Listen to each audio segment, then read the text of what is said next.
is American Morning for Monday, December 23rd, 2002. Legend of rock. Sad and sudden news. Founding father of punk rock, Joe Strummer, died yesterday. Vocalist and songwriter for the British punk band. His home in Somerset, apparently peacefully, of a heart attack.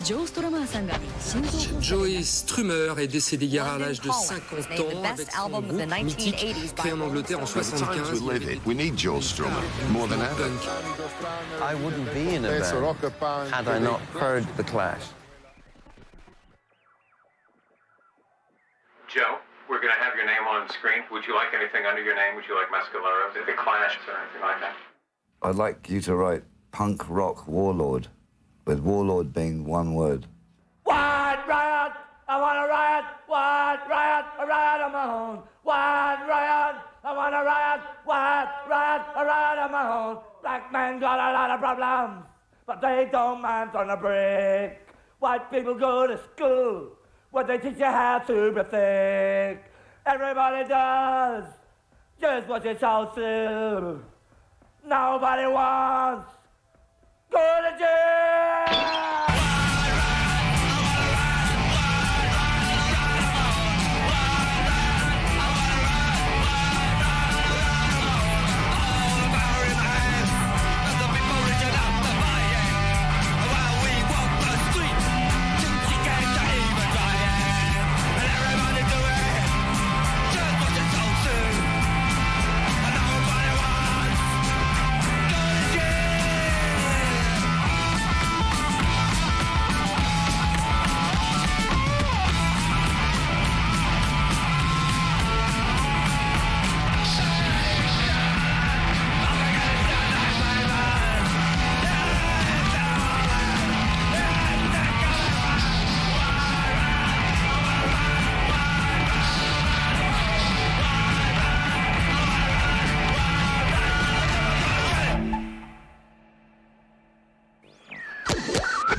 All transmitters to full. All receivers to boost. This is London calling. This is London calling. First of all, welcome to the program. All peoples of the world. This is Joe Strummer at the controls. In Bush House in the heart of London. This land is your land. This world is your world. Your world. A lot of people won't get no supper tonight. We're going to say the unsayable and play the unplayable. Broadcasting what needs to be cast. If your radio's tuned here, your radio's tuned right.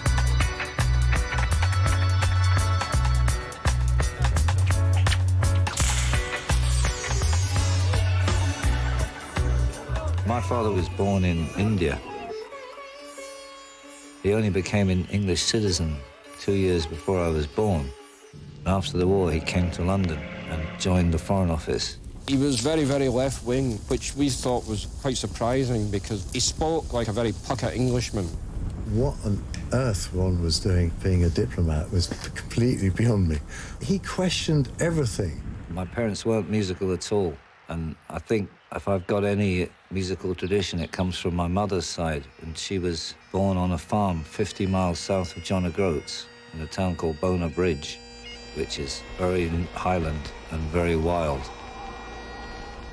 Anna was just this Scottish heather. And the great thing about Joe, he's got those two combinations, you know, of the generosity of Anna and the questioning of Ron. Fries, Turkish delight. My father was posted to Turkey, and that's why I was born there.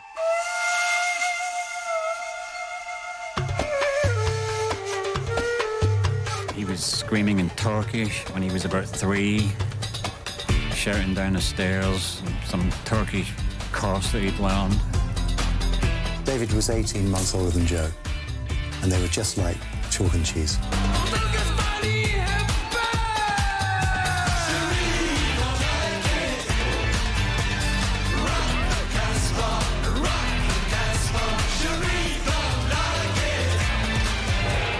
My father was then posted to Cairo for 2 years.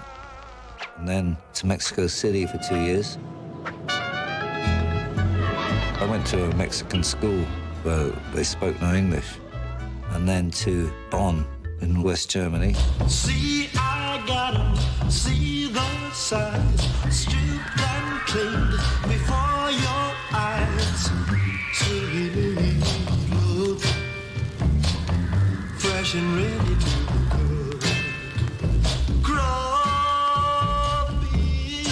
That's a great Elvis Presley and my favorite Elvis tune because it's got that New Orleans flavor in there and you can feel the heat on the street. 1960, I believe, was the first time I saw him. Johnny Mello, he was called then. He was obsessed with taking my sister's clothes off. He said to me, let's take your sister's clothes off and hide them in his Uncle John's cupboard, because no one will ever find them in there. David would just go along with us. Even at that early age, Joe seemed to be the leader of the two of them. Then I came to England to boarding school. I often think about my parents and how I must have felt about it, because it was like being sent away and seeing them only once a year. It really changed my life because I just realized I had to forget about my parents and deal with this.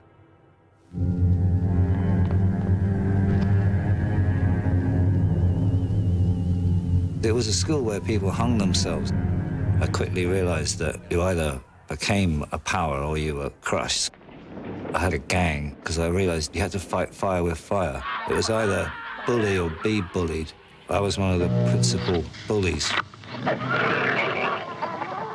And there was no protection from anybody or anything. I was happiest at school because I was in charge of my own world. My brother was very shy. He was a little bit older than me in the year above.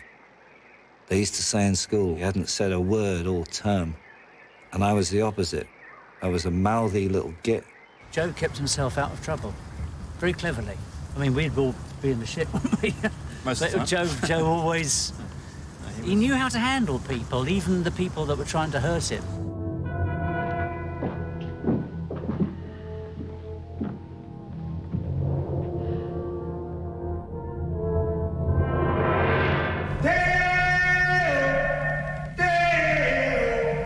Work all night and a drink a rum. Reporting the Scouts as a good way of getting out of school for a weekend, I think, was the reason that we joined. That's banana till the morning come. We used to spend a lot of time building camps and campfires and all that. Come, Mr. Tallyman, tally me back. That's Harry Belafonte with a magnificent Deo. Takes me back to the old times. And all the time that we were at school, I never met his parents. It was as if they didn't exist. He'd go back for holidays.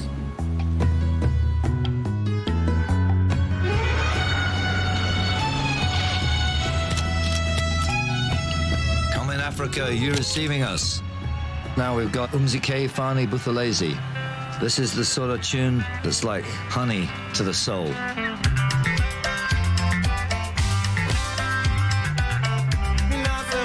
Malawi made a big impression on him. He liked the people.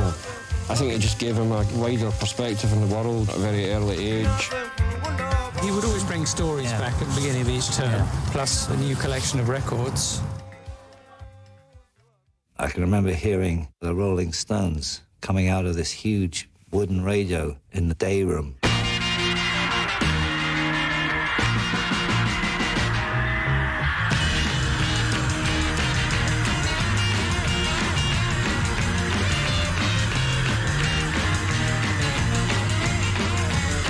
The sound was so different from what we were living in our actual day-to-day reality. It was the sound of another world.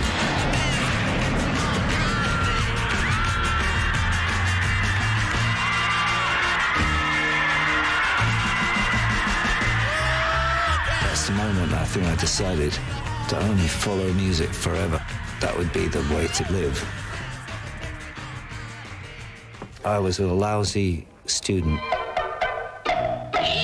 I was always last in the class.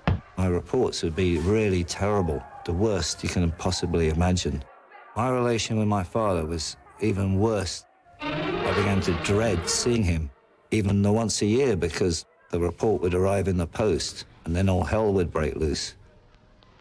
I would say from my upbringing that authority was something to be avoided, if possible, attacked. If you could get in and attack it and get away without being burnt, I would say that was high on the list of priorities. In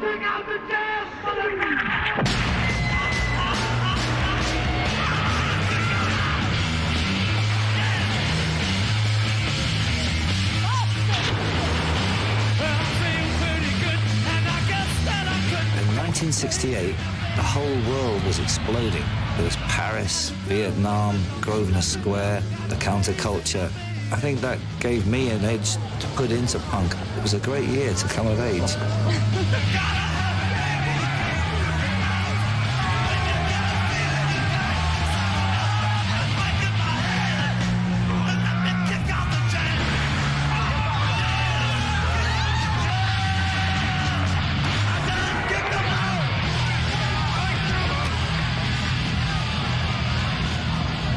See in a way why Joe was the way he was, but I could never understand what happened to David. Almost on one day, you walked into his bedroom and it changed from being a normal boy's bedroom into being black, swastikas and fascism and Mein Kampf, ultra right wing. David just went into Regent's Park one day and took an overdose of pills. And finally went onto this little island. He decided that things weren't satisfactory. Joe had been the first person to see him and had to identify the body, which must have been a terrifying trauma. But he didn't talk about it. I think he wanted to kind of keep a lot of stuff at bay. Just keep it at a distance. I'm the family's unknown boy, golden curls and vanity hair. Pretty girls with faces fair, see the shine in the black sheep boy.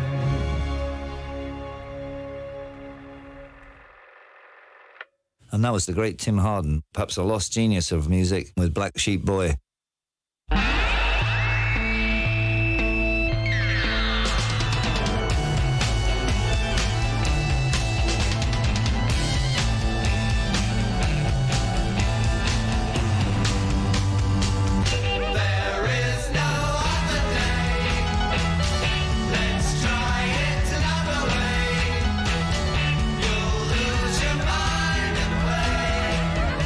Straight out of this dead strict environment where you had to really struggle to get out the game and straight into this seething LSD orgy.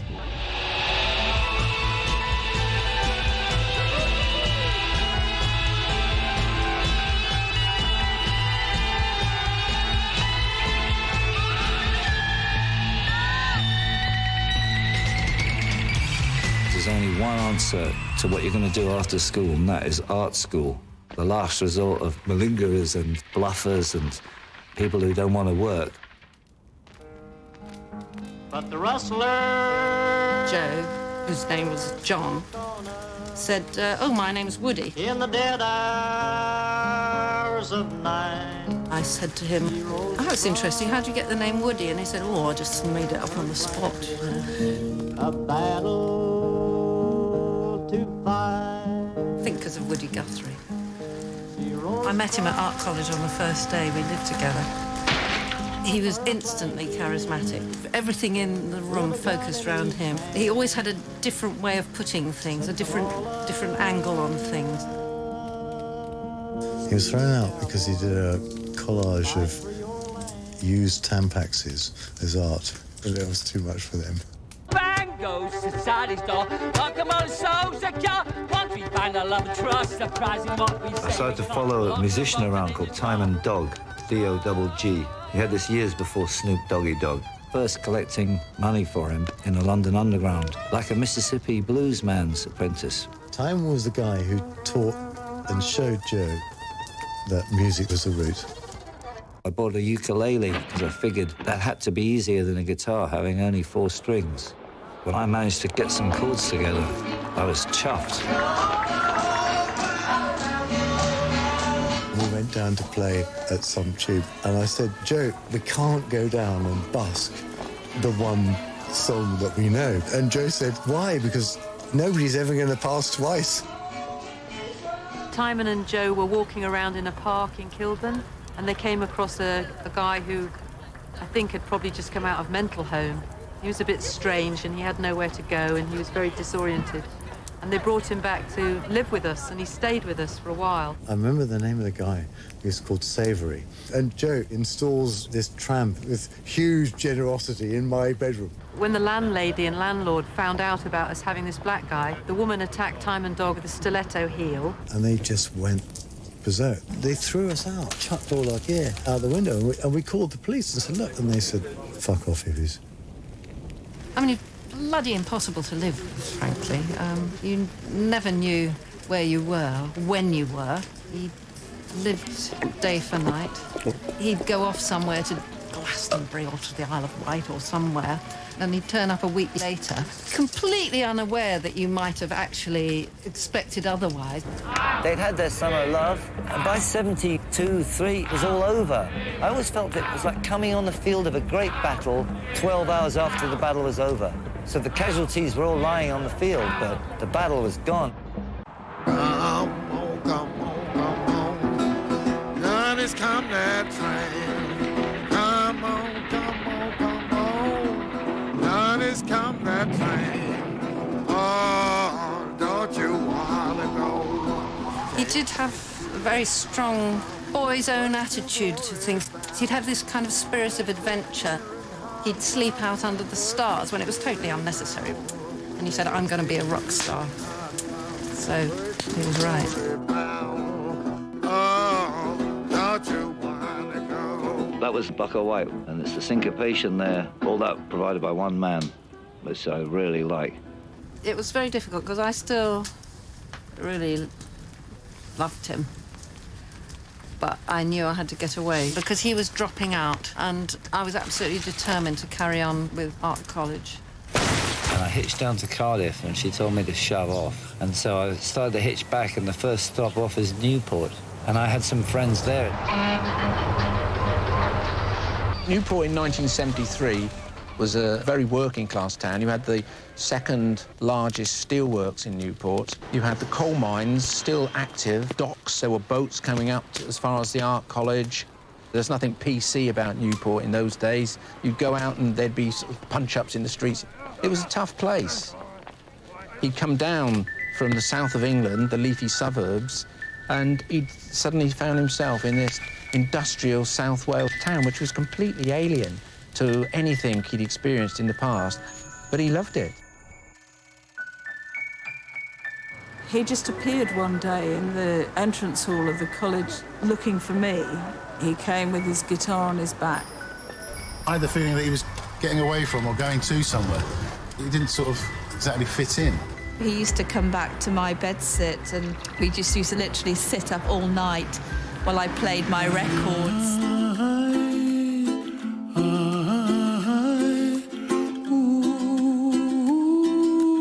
And he just looked at me and he said, "Is your mother proud of your eyelashes?"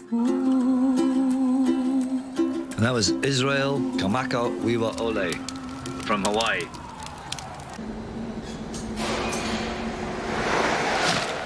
He used to sign on, and he got various jobs. He was working in a carpet factory and a rubber factory, come back with rubber all over his head. He took a job in a graveyard. I wasn't strong enough to dig graves. First morning they told me to dig a grave. When they come back, I'd gone down about 3 inches. He'd got the sack when he was found asleep in the grave. Although I wasn't at the art school, I crashed my way into the art school rock band that became known as the Vultures. Really make it nasty and homemade, you know what I mean? You get loud enough. This is one of the first songs he wrote. Everybody ready? Take 4. I drew a cartoon saying how brilliant we were.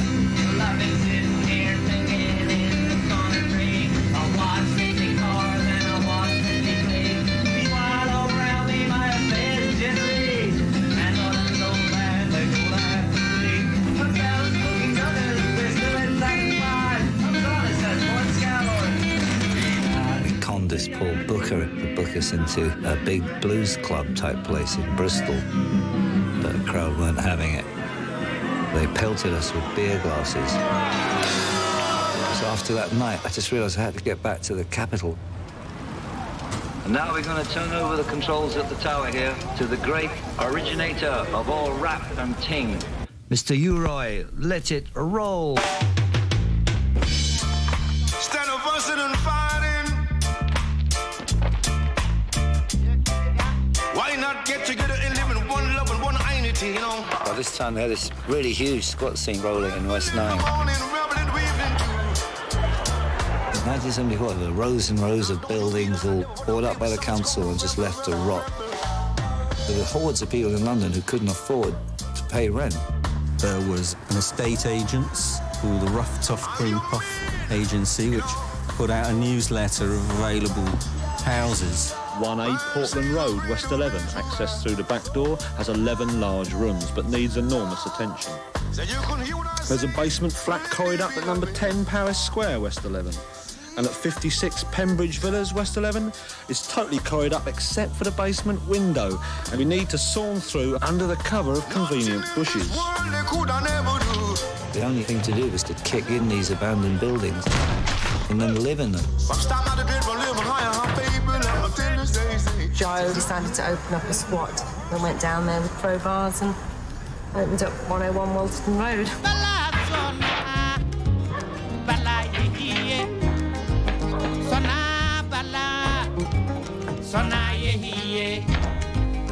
It wasn't just squatting because we were down and out. It was a political act that you can't leave buildings empty when there are people homeless. Like bathing in the cool water of a fragrant ocean. And that was the sound of Ernest Ranglin and the voice of Baba Mal of Senegal. I gathered the best people, i.e. people who weren't completely out of their minds, into one squat. And we formed a rock and roll band, the 101ers. Down the road, I come a jungle partner. And so a house band got going, and there was about 6 or 7 of us in it. There were some people running from the regime in Chile. I had a Chilean drummer called Antonio. But when he went on holiday, Richard Snakes Dudansky, he took over after Antonio split. I think he'd heard me banging around when I had a pair of bongos. He said, look, the drummer's gone, we've got a gig in 2 weeks. I thought we could mount an attack on a stage and, like, actually get paid. They were playing for the scene. That was their contribution. Communal entertainment, initially. When we get short of enough money for food, Joe would go out and busk and come back with money to buy provisions for the whole group. And he was like part of the community. In fact, Julian was the lead singer. And I got him in to sing because I thought I was chronic. I really did, right? Because I thought he was better, right? And Mickey Foot, who was working with me back then, right, he said, that other singer you got in, he just sounds just like you. I thought, well, fuck it. So I become a singer again. You got taken down to the pub for a drink, basically, and then you got told if you'd been fired. Now, I remember I had to tell Simon the saxophone player, we're not having saxophone anymore, Simon. We had harsh decisions. We got rid of our mate, Mole, the bass player. I remember Joe saying, well, I think we're going to take Mole for a drink. It's the process of forming, you know, that's what happens. I figured out that I'd sacked 48 people once. And then my sister came in with her Bolivian boyfriend, and he said that the day he saw her, I want to make this girl mine, and so he did. He took me on a date and he said, you see that pub over there, the Windsor Castle? And he said, one day we're gonna play there. We had the nerve to rent a room above a pub and charge people 10p to get in. That's how we learned to play, by doing it for ourselves, which is like a punk ethos. I mean, you've got to be able to go out there and do it for yourself because no one's gonna give it to you.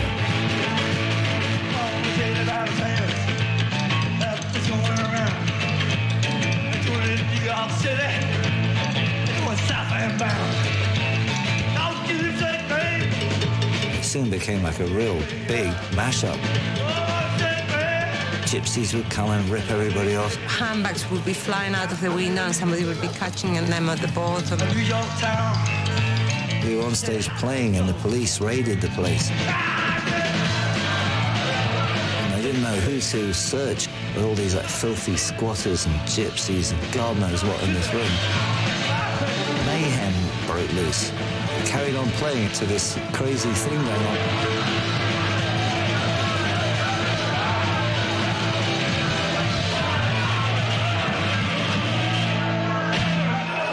Yeah, that was fun. He was never bothered about money, never. Money didn't mean anything to him, but he did like fame. He decided to change his name to Joe Strummer. And of course it was really difficult for everyone because we all kept saying, hey, Woody. And he'd just blank you, he wouldn't respond. He'd just say, I'm not cool, Woody, you know, my name's Joe. Well, it was either that or Johnny Caramello. And I think Joe Strummer sort of won just by a little nose. I still can only play all 6 strings or none, and not all the fiddly bits, which is why I called myself Joe Strummer. Joe's a great inventor of names. He called me Snake Hips Dudansky. I've got no idea where he got it from. He called me Dick the Shit because my Christian name was Richard, and it was Richard the Third, it was Richard the Turd, it was Dick the Shit. I realised that we had to start writing our own material, so I wrote Keys to Your Heart, and I was just overjoyed that it came out good. Well, it's a love song, isn't it? For Aloma.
Seen Joe play over at the Ackham Hall and the Windsor Castle and quite a few other places. And the jury who saw big blue policeman, a little black book, wrote it down. Even members of the Sex Pistols ended up there. They were watching that stuff while I was unaware of them, because it was the only jumping spot in West London on a Thursday.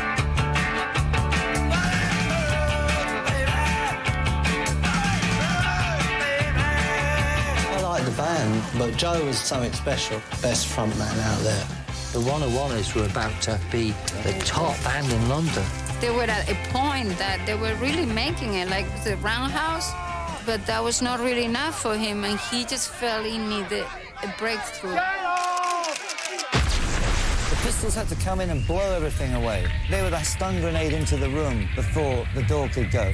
They came out of nowhere, and they came to support us one night at the Nashville Rooms.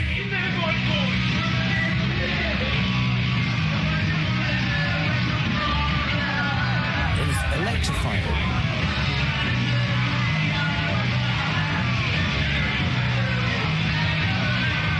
It was that difference. They were like a million years ahead.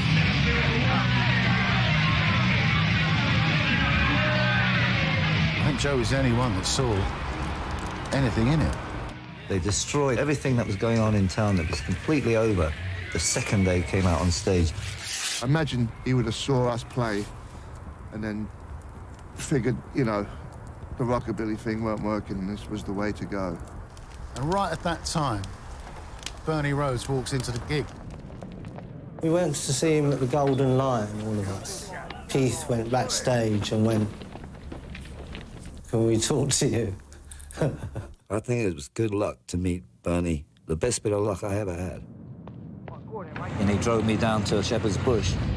There, in the rear bedroom, was Mick Jones, Paul Simonon, Keith Levine, and me and Bernie walked in, and he introduced me all around, and then we sat on whatever bits of furniture we could find, and we kind of stared at each other. And he said, I think you should form a group. And I thought about it. I said, could you give me 24 hours? And he said, sure. Sid and Keith Levine came to the squad. There was meetings in rooms and people mumbling and groaning. It was very obvious that it was two different kinds of people, really. He said, oh, I just love the way you play guitar. And I said, why don't you be in the band then? And he went, I will, I'll do it, I'll do it. That was it. He came out and said, right, that's it. The 101ers is finished. And it was a bombshell to the rest of the band. I mean, I knew it was in the air. You know, it was that the 101ers were the problem with the bass player, that we've got to get rid of the guitar player. So I knew something was happening. Anyway, the following day I bumped into Bernie Rhodes, who was there. Let me say something really quickly. Yeah. I formed the Sex Pistols, not Malcolm. You know that, don't you? Yeah. I found John. Yeah. Auditioned him. Yeah. Put him in the group. You know, I don't take the credit now. I take it later. And it was very clear that he was the kind of guy that called the shots. I'm the philosophy of it. I'm the great engine of it. I am punk. Without me, there's nothing. I said, Joe, you know, right, you know, the 101ers is finished, but I'm not going with this guy. And he said, oh, it's not possible, Snakes. We've got to do it with this guy. And that was it. You're either for it, punk, or against it. And there's still people today that don't talk to me down in West London for going over to the other side. To go on to this new bit of his life, he had to stop associating with us. And that was quite hurtful. It was a bit like walking out on a whole lot of beliefs. The house didn't really last long after that. The day that I joined The Clash was very much back to square one, year zero. It was a bold move for me to jump into something different. Two guys in the back room of a squat in Shepherd's Bush. But I knew, you could tell by looking at them, you didn't even have to speak to them. Mick and Paul were different.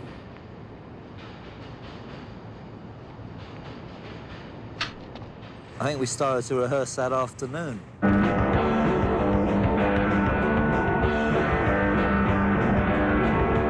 Bernie hired a warehouse off British Rail in Camden Town. Sometimes Bernie would come down and throw us out at night, and we'd break back in when he'd gone. We were that keen. It was very much being like in a 24-hour gang, you know? We only had each other. I knew I wasn't fitting in, and I wanted to be in the band, and it really got me down because I realised, shit, this isn't my band. I left the band. And then it just worked. It just made it that it was going to work. Paul was just admitting that he couldn't play, and he admitted to me that he had no idea what this instrument was, right? And for a minute I thought, oh God, a whole room of people with no idea how to play anything. Is Mickey supposed to be producer of this? Yeah, he is. Get You've on got to be with it. joking. Count it in. All right. Shut your mouth and count it in. Don't tell me to shut my mouth. Hey, mate. Go on, do that. We get really frustrated to have to quickly rush over and do all this. Give us an E.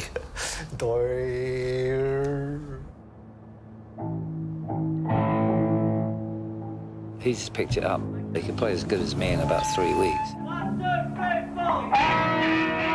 The one who can really play in the Clash is Mick Jones. More than I'll ever be able to.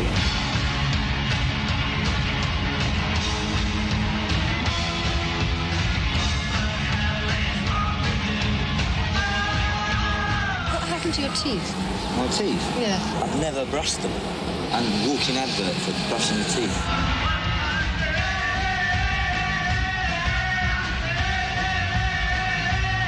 That was what was good about punk.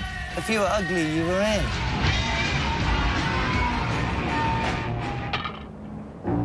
Sounds like low shit. Sounds great to me.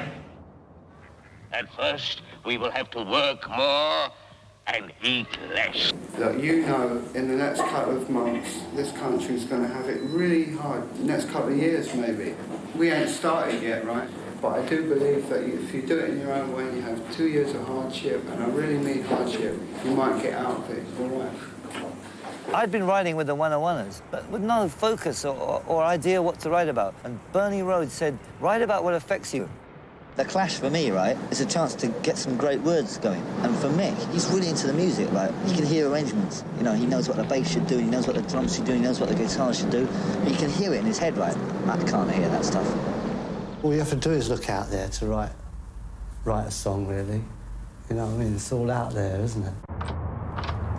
When I'd see his set of words, the tune was sort of there for me anyway, and I could hear the tune coming out of it. There's the roar of the city. It does sound like our music.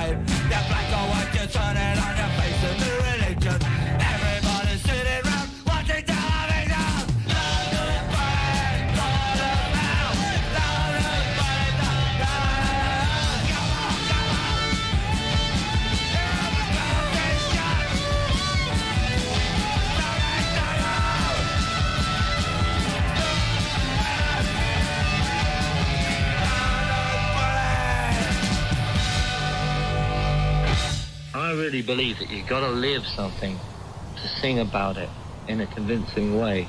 Like when you hear a great song, someone's torn that piece out of their life. We couldn't go the full way with Joe. There was something hidden that was a very deep thing. I ran up to him and I jumped on him.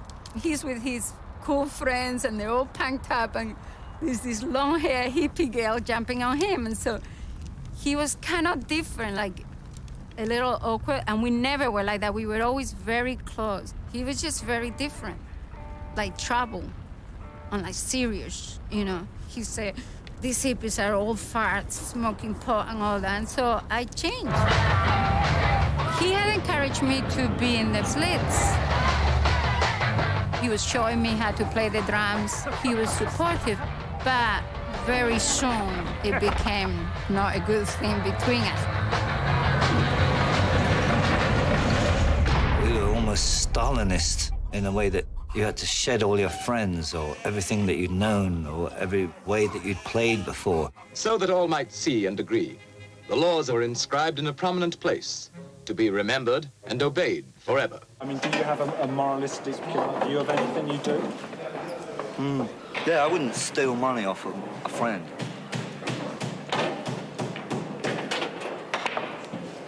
But I'd steal his girlfriend. Right. I think too much, you know, or not enough. I mean, I think all the time. I think thinking is like real fun, you know? I get a lot of fun out of thinking. I mean, I can't see any other point to getting up in the morning, doing everything, and going to bed and getting up again. It's just the thinking that makes it a point to it, you know?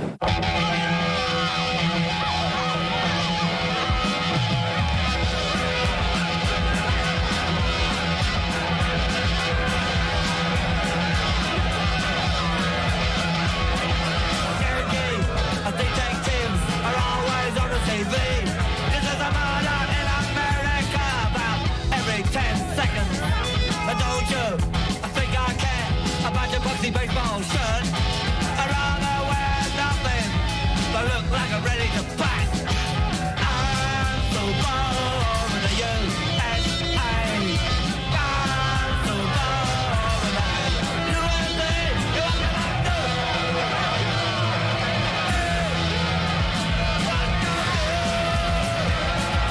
And when the Clash came along and I went to see him, Hi Joe, it's Dick. It's Dick, and this shutter, came down. It would have been nice if Joe Strummer had said, "Hi Dick, how are you?" But he didn't. It was almost impossible for him to get out of character and go back. The next chapter had started. The only way you can really change anything is if you don't repeat your mistakes or other people's mistakes, right? So I can look back at Jagger and all that lot, right? And I can really pick their mistakes out quite clearly. And I'm determined not to repeat those mistakes.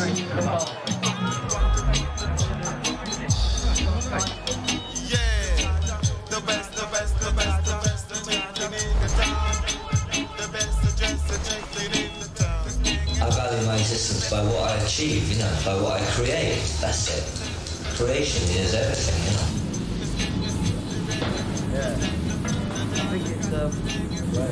special?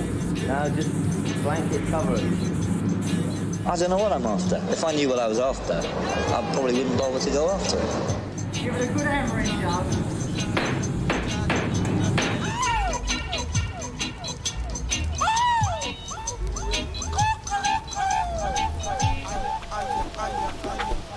And this is Joe Strummer's London Calling on the World Service, coming out of one of these basements we have here in London, throbbing in the summer heat. That was Best Dressed Chicken in the Town by Dr. Alimantado. Well worth checking out him. To kids like me who didn't really read newspapers, he kind of informed us about events that were going on in the world. It made us politically aware, I guess. One of the things I like this group to do is to try and stop loads of kids joining up to the National Front just because of ignorance.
Big Brother really is here. It's worse now than ever. Even your Oyster card. You can tell where you were. They can tell where you're going. I haven't got one. There was a moment where the world stopped. I mean, everything just stopped. 1976, 1977. Suddenly, ideas became more important than guitar solos. And a certain integrity became more important than driving a Rolls Royce into a swimming pool. Rock stars were like Greek gods. You were lucky to be in the room with them. Oh, look, that's me. That's me there. All that came to an end after the Clash. There was a feeling that if the Clash could do it, you could do it. I just want to preserve, right, my personal freedom. I just want the right to choose, right? It ain't no use me having the right to choose, right? And not everybody else to have it, right? Everyone's got to have it. I just thought I joined a band to go to parties and have fun, not to argue about politics night and day. It felt like me versus everyone else. That's why I left, because it's such a grueling onslaught the whole time. Mick found Topper, and Topper came down, and it just smoked.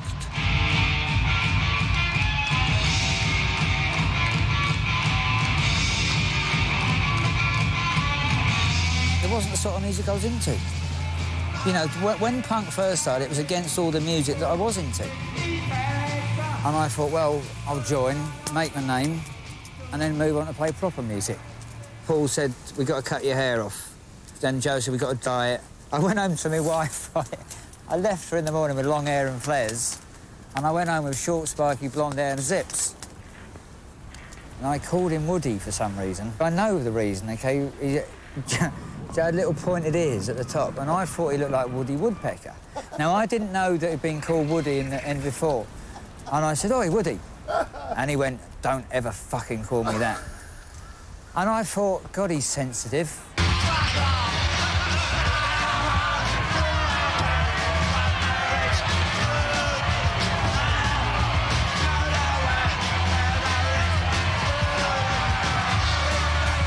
It's not a bad thing to have the Clash be your first ever rock show. 17 years old. hanging out with my mates, and we got into Trinity College, Dublin. At the back of the stage, they had a picture from the first album, which was a load of bobbies running down the street with truncheons, which was what was going on in London with the race riots. But in Ireland, it looked like Belfast. So it was a very, very, very tense moment as this backdrop was opened up. We'll have to roll the tanks, cue the Air Force, roll the Army and the Navy. And there was a real sense of jeopardy. There was a violence in the air. I was terrified. I was excited. And rock and roll was not entertainment in that moment.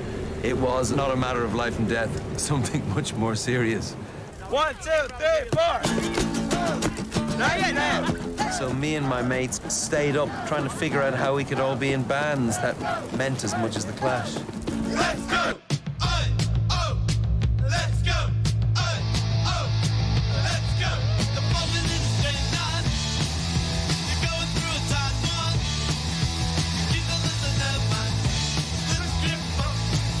In the right time at the right place with the right shit. It's just explosive. It was like pirates slashing their way through. We just got completely out of control. We had crews of people stealing cars, hopping rides, just following this thing.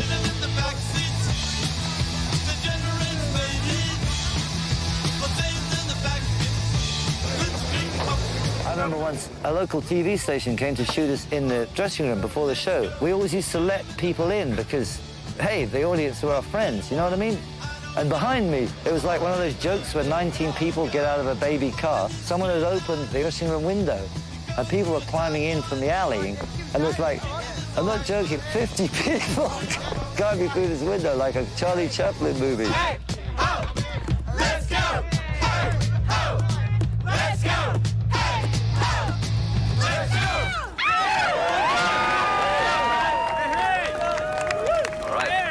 Street Bop by the Godfathers of Punk Rock.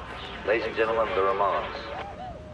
If the kids didn't have money to get home, he'd give them money to get home. If they didn't have money for drinks at the pub, he'd give them money for drinks. The police would wait till we were driving across the mountains.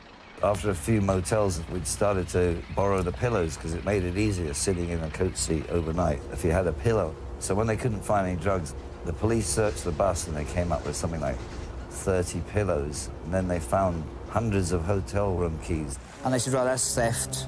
And then they threatened to charge every one of us individually with one each and keep us there all night. So Joe said, I'll do the pillows, you take the rack for the keys. And we were locked in the same cell for like 3 nights. You're going to room 101. We really got close and we just talked honestly, and I got to speak to the real Joe. Now, every time I'd spoken to him before, there were people watching or people listening, and he wouldn't drop the act. We both said we were scared. Because at the time, they were making a big thing about the punk thing, and we thought, you know, we might end up in more trouble than we were really in. You know, just got honest with each other. He still had this thing about he was a punk rocker, but he'd been to a public school. They always fucked him up right from the beginning, you know?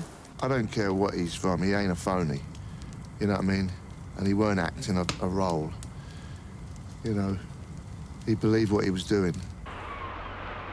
I think Gabby started going out with Joe, and I just remember this guy walking around the flat, our little council flat, with his shoulders up here and his black leather jacket, mumbling. He never said much. They moved to Ladbroke Grove. I'd go there, and then I got to know Joe. He was a great host. He was a brilliant host, making sure everybody had something to drink and chairs to sit on.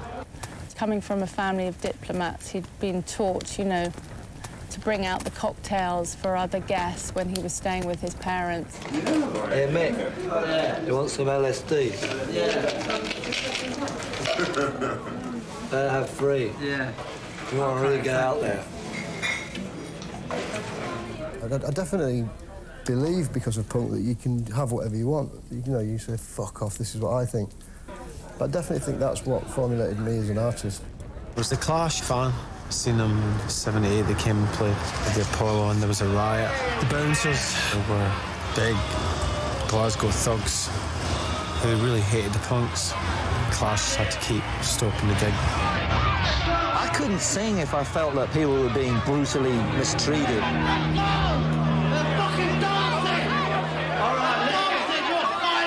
I really loved them because they stood up to the bouncers. The audience are your friends, and you know better than them.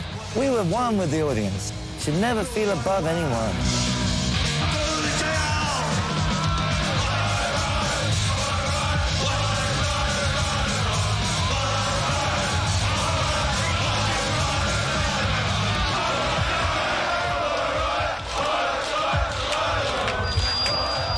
When punk first started, it didn't seem particularly black friendly.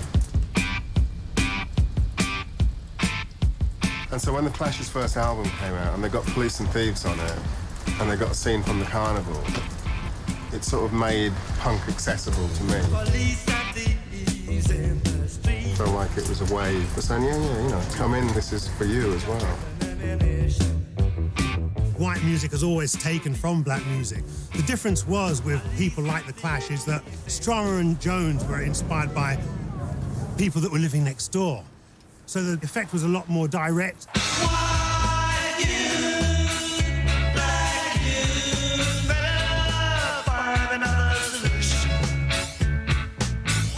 I remember saying you can't hear the words.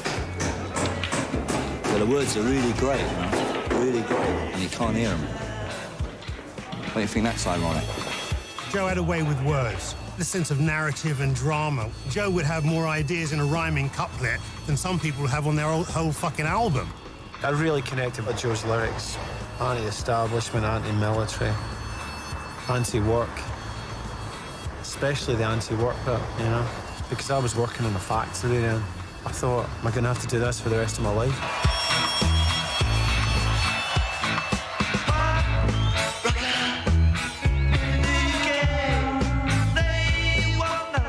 This is why we came up with so much idealism, because we figured we was going to need that much to combat a situation like being rich and famous.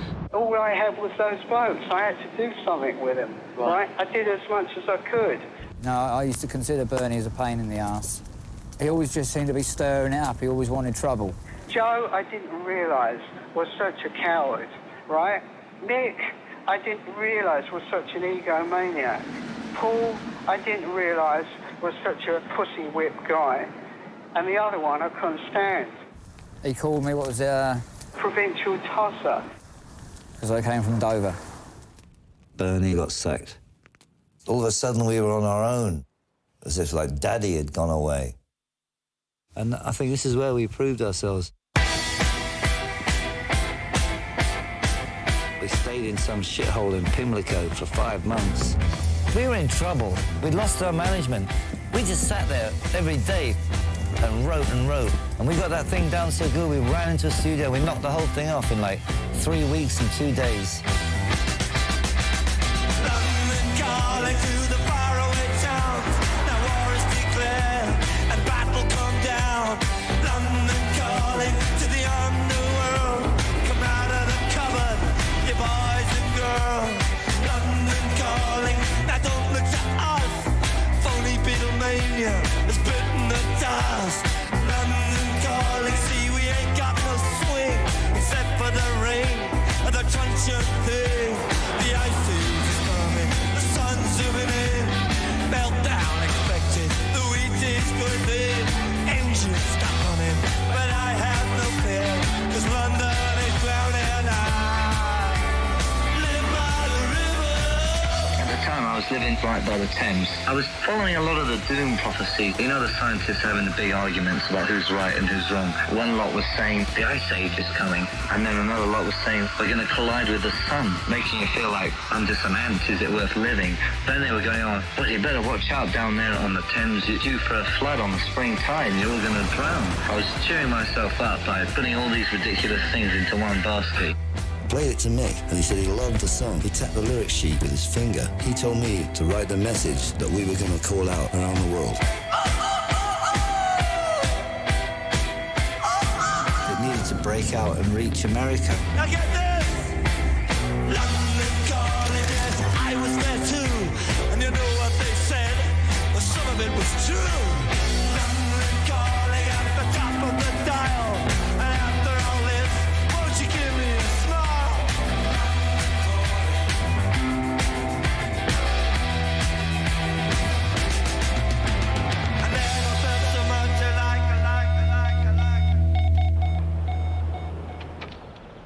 after the Sex Pistols landed here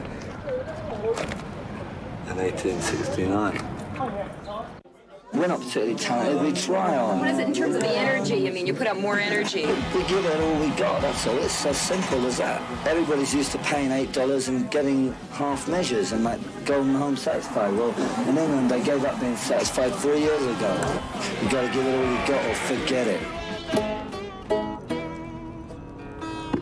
He knew the culture of America. He knew the literature. He knew the music of it, backwards and forwards. And so we hit it off immediately. Here was this unlikely meeting of guys that grew up thousands of miles apart, but the same things moved us.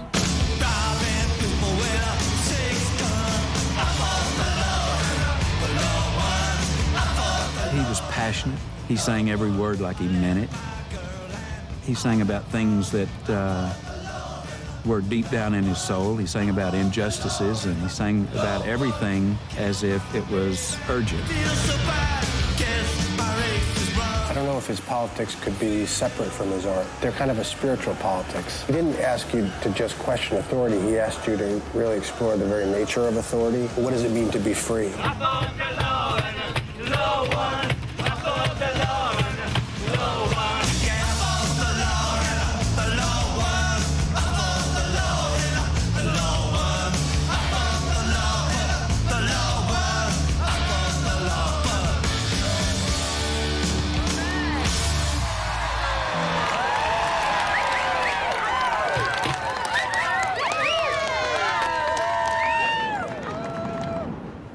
I suppose the initial effect the Clash had on me was the proper effect. You know, you were experiencing a sincerity, not only in the lyrics, but in the music as well. You know, there was a truth in the attack. They sort of pretended that they hated America, but Joe loved cowboy stuff and big cars and big pizzas, and when you went to the bar, a single was a double. Honey, I forgot to duck. So there was a lot of things that they liked about America. I came out of the Vietnam War, and I was very much into people's liberation struggles. In '76, I got very involved with the Sandinistas. There was a sort of teenage revolution where the people actually, for once, took control of their own country for the first time. I was given, as a gift, these street fighting scarves that they used in Esteli. Esteli's a small town in Nicaragua, so that the Somoza troops wouldn't know who they were. Then I gave these to Joe and Mick. We decided to call the record Sandinista to redress the lack of information that was in the papers. I never knew who the Sandinistas were or where Nicaragua was. The lyrics of Joe Strummer were like an atlas. They opened up the world to me and to other people who came from a kind of blank suburbia. It's up to you not to heed the call of I don't wanna die. It's up to you not to heed the call of I don't wanna kill. As soon as the people got hold of the idea that, all right, it's punk, we get it, we got it. And then when we started to play other things, you get a lot of abuse, especially in Britain. I mean, my favorite Clash record is Sandinista, and the whole concept of that record of people standing up for their brothers and sisters and not taking any shit. There's like the same ethos of punk rock.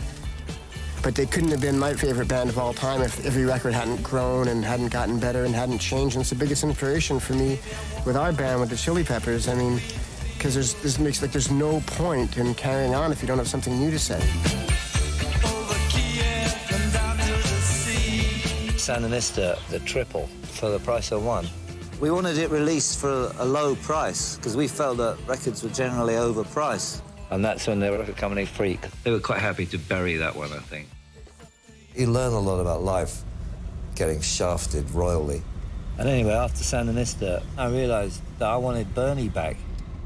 I still think Bernie's a creative individual, and I was missing his inputs. It was a question of either Joe was going to leave or Bernie came back. So Bernie came back. with a vengeance. The Clash was a rusty old wreck, and I had to grab it and do it up and put my engine in it, my updated engine. Yeah. Would you like to interview our manager while he's here? Catch him while he's hot. Bernie. Bernie. Bernie. Oh, no, leave him. Let him sit. Sorry, that's Bernie Rose. Sorry about that. Come back. He invented punk. It's obviously too much for him. The Clash became like a family. It was like warring brothers. I think the others kind of looked up to Joe. Joe was like the big brother. He was a bit older, I think that made a difference, and he was probably the most forceful.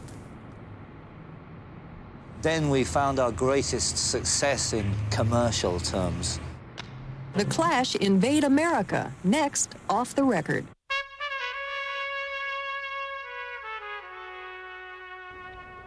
People still hate us in England for making it in America. Somebody had to break out and prove that this thing was a global thing. It wasn't just a neighborhood thing.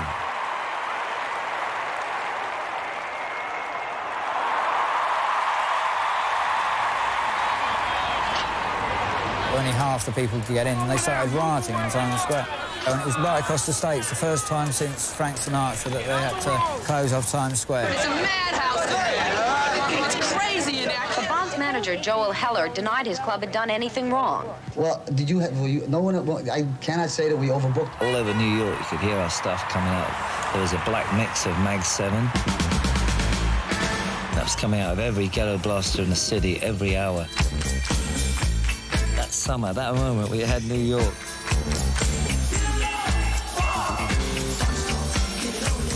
There was a romance that the Clash had with New York at that period in time. I remember bumping into a guy called Jack Checker, who was a cab driver, and he told me that they weren't like other rock stars who came to New York. Their limousine was Jack Checker's cab. Oh, he just wanted to see the city. He wanted to see Harlem. He wanted to see Brooklyn. He just wanted to see the people and interact with the people. Does this man deserve to be in jail?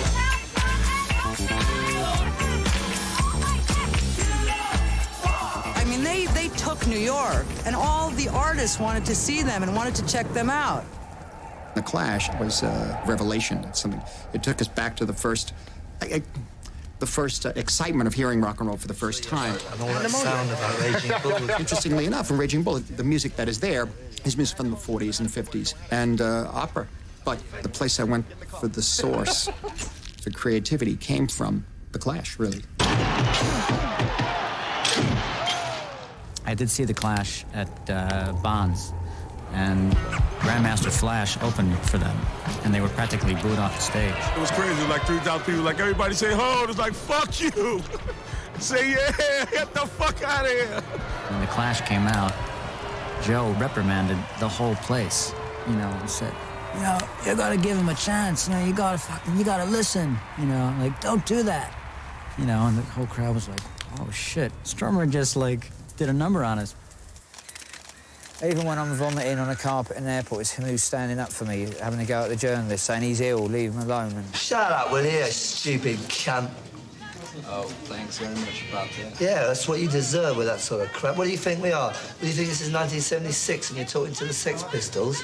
Piss off or I'll fucking piss all over you. If he feels like throwing up, it's because his stomach hurts. I don't need your jokes to fucking contend with. If you haven't got something serious to say, piss off. Well, it's serious. Well, you tell me. How about life and death? Never mind who pukes on stinking carpets.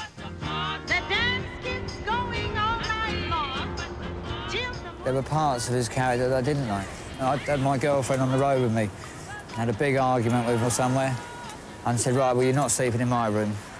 I woke up the next morning and she'd spent the night with Joe, and that kind of really hurt. I felt really betrayed, and he did it with me, he did it with other people as well, We'd lost that unity. I was already starting to disappear at my own arse. Joe was having doubts. I think he was already becoming embarrassed by the fact we were so successful. And Mick wouldn't travel on the bus unless he had a spliff. Everybody's got their weaknesses, I'm a having a nervous breakdown. We got fed up with each other. We've been living in each other's pockets for year upon year. We never had a holiday. Groups now have a holiday. They go away, they get their heads together. We never had any of that. We just continually work. My whole body's And Mick thought if he didn't want to play White Riot, none of us could. I made a comment which was probably out of order, and I probably shouldn't have said it, but I did, and that's what sparked the whole thing up. And it was directly related to his presence on the stage. He went, "You've got no respect for the stage." And I said, "Don't fucking tell me about the stage." And then he threw his vodka and orange in my face. So I hit him as hard as I could in the center of the forehead. It was one fuck of a punch, and it drew blood, you know? That's what people call musical differences, ain't it? Mick didn't like White Riot. But Joe looked as shocked as Mick did. Fuck me, what have I done here, you know? Nervous breakdown. Well, I'm no boxer, but I guess that was a triple hook combination with a double uppercut. Eddie Cochran there, nervous breakdown. And it was over the next thing, and I was laughing my head off. Suddenly you're on the Saturday Night Live, you get on Johnny Carson, you're on talk shows. We weren't prepared, funnily enough, after all the years of struggle, to actually be there. Everybody began to get big-headed. It was just falling apart. Never at any one time were the four of us in the studio at the same time. I turned up at Electric Ladyland Studios and no one was there. I've got this idea on the piano. If I put the drums down, I can put the piano over the top, and when the others come in, I can say, this is my idea. So I put the drums down, put the piano down, and still no one was there. So I picked up the bass and put the bass down quickly and added the percussion. And by the time they came, I said, listen, I've got this idea. And I played it to them, and it was virtually completed. It was Joe actually said, well, that's brilliant. Bernie came in and he said, "Why does everything have to be a raga?" And we went, "What?"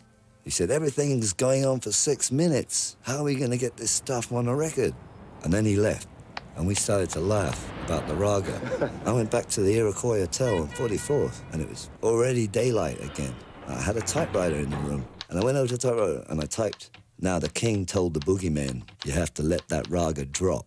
I was tired out of my mind, and that paper sticking out of the typewriter was irresistible. I just sat down and I did the whole lyric to Rock the Casbah. There's no tenderness or humanity in fanaticism. That's what I was trying to say in Rock the Casbah. Mick and Joe's relationship had become really difficult. You know, we used to drive around there and he used to post lyrics through the letterbox. He didn't want to see him, he didn't want to write with him. I got worried at that point that Mick would lead us into disaster through his complete idealism and refusal to compromise in order to operate in the real world.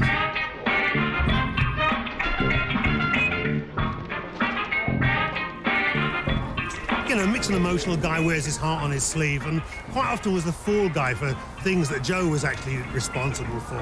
And Mick took a lot of undue flack. But that was Joe doing his Machiavellian manoeuvring number so that he wasn't the bad guy. But we're not very good at making life easy for ourselves. We never have been. We keep going because, like, we are the real McCoy. We're not going to just fold up and in a few weeks you wonder what all that was about. We're going to be here and continue and get harder and rougher than tough. Dreader than dread, you know. It was the eve of a tour. The tickets in the UK were not selling that well. So Bernie Rhodes said, "Look, you've got to disappear." I said, "Well, Bernie, if you really think I should disappear, I will. Where do you want me to disappear to?" And he said, "Well, I don't know.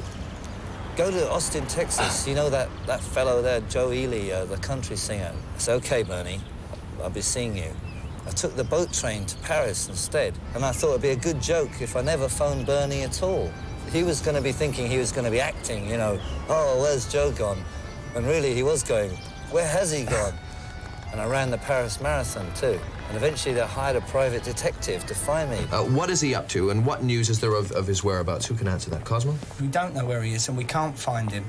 And if you're listening, Joe, I said this before, please get in touch. We need to talk to you. So in no way is this any kind of publicity stunt? None whatsoever, I tell you. He was just proving, without me, this band can't go on.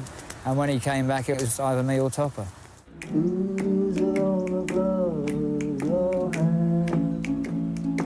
I can't deny that I wasn't firing on all cylinders. When you use drugs, you don't care anymore. I was self-seeking, I was dishonest, I was... You know, I didn't really give a fuck about anyone. They have to undo my boots for me because I can't undo them. Oh, right. Yeah, oh, yeah.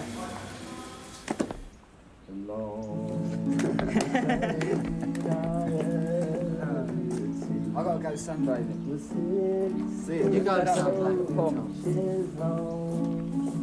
Bye, Topper. Down the railway track. There wasn't a lot of choice, really. You can't have a band where the drummer is so out of it he can hardly play sometimes, and he's always late. I burst into tears, right? Mick was crying. Then Joe kind of softened. He said, listen, it's not the end. If you pull yourself together, we'll say you've been sacked for... You've got nervous exhaustion. And if you get yourself together by the time we come back, you got the gig. I tried to stop. And about a week after they started the American tour, I think Joe got drunk and he said, we had to get rid of Topper because he was a heroin addict. And overnight, do you know what I mean? I was Topper from the Clash resting through nervous exhaustion to being sacked for being a junkie. And that's when I started injecting. While I was playing hooky, everybody had a row, and Topper just decided that he obviously didn't think I was ever coming back, and he decided to cut out. You know, we're playing with a guy called Terry Chimes, who played on our first album, and maybe we'll stick with him. I was living in a squat in Fulham with no windows, sleeping with my dog under the carpet. I'm seeing my song on a video with some other bloke playing in it.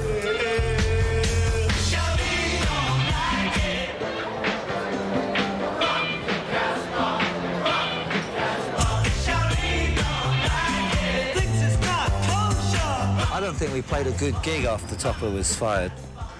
Rock the Casbah cracked the top 5 in America. We want to be #1 in every country in the world. Seriously, we do. It made me wake up to a lot of things that are happening in the world. Kick-ass band. Revolutions, nuclear arms race, individual rights. But if that's going to destroy us, then we're not so sure we want it. What do you want to be doing when you're 40 years old? Do you want to stay into this and continue to play? I want some dignity left. Yeah. They're not punk rock now. What are they now? They're just what the Stones are. Obviously, life's full of sick jokes, and you could have seen that one coming, I guess. But it's still of a shock when it actually happens. You know, we turned into a load of pop stars. I couldn't believe that we turned into the people we were trying to destroy. I'd rather go back to busking, be a nobody, than carry on like that. When the Clash got really, really huge, it must have, on some level, you know, been frightening, you know. I mean, it must have scared them on some level, and maybe they weren't ready for it then. Just afraid that that degree of success or money would taint their purity, their ability to be honest. What is the question? I'm asking you about the kind of responsibility that you feel that you've got towards the fans as the public figures that you are. I just don't feel strong enough to carry anything at the moment, let alone anything like that. Are you discouraged with rock and roll in general, though? It's no worse than any other prostitution business. What we got for you tonight is, we ain't got no baseball tonight. We ain't got no football, they're on strike. But what we have got for you is a little bit of what's going on in London at the moment. So will you welcome, all the way from Ladbroke Road, London, W10, The Clash.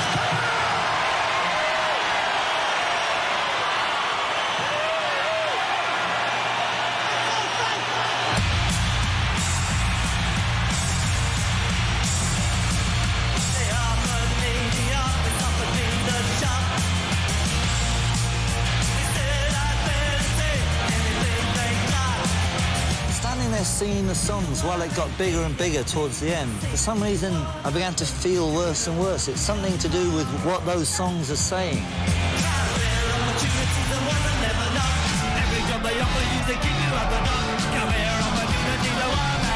All right, when we were part of the audience, part of a movement.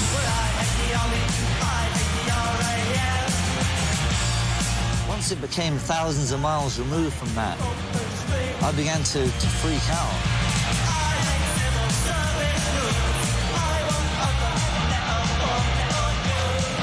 Mick was probably comfortable with success, Joe was uneasy with it, but didn't know why he was unhappy, and he was just a struggle inside him that couldn't ever be resolved. You know, he couldn't be happy because he wanted the band to be successful, but when it was successful, he wasn't comfortable, so there was nowhere to go. The thing that the Clash don't understand, and the thing that a lot of these bands don't understand, is that you can't take life so goddamn seriously, honey. You make, you buy, you die. That's the motto of America. You get born to buy it. And if there's anything going to be in the future, it's got to be from all parts of everything, not just one white way down the middle of the road. I need some hostility here, you know.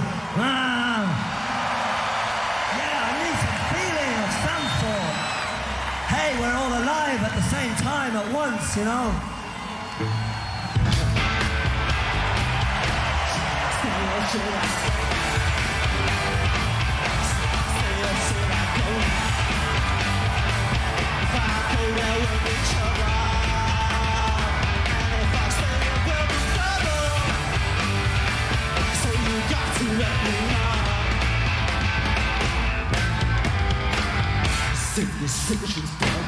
Seven years ago, we decided that we were going to be bigger than anybody else, but still keep our message. Who am I supposed to be? Sing the side to remember which husband We have fallen into every pitfall that you could possibly fall into as a group, starting from nothing and becoming something. Probably invented a few new ones along the way. The success goes to your head pitfall, the ego trip pitfall. So you think you're geniuses, you become drug addicts, you make overindulgent records, you overdub the sound of ants biting through a wooden beam. All these things, we've gone through each and every damn one of them. And that's why we come out a depleted force. Should I stay or should I?